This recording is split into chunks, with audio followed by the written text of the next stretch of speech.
How to fix your device is missing important security and updates. Hello everyone, this is Sabrina here to help you today.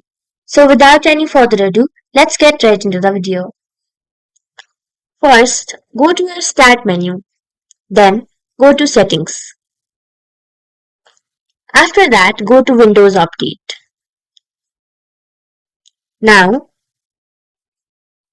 if you think or if you find any problem, simply go to Advanced Settings and then troubleshoot for any kind of problem.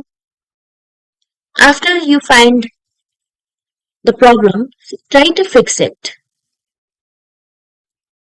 The other way is making sure you have the updates fixed and your device is up to date.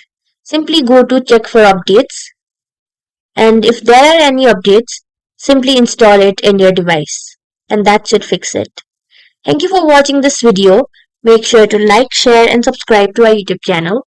If you got any questions, comment them down and I'll catch you in the next one.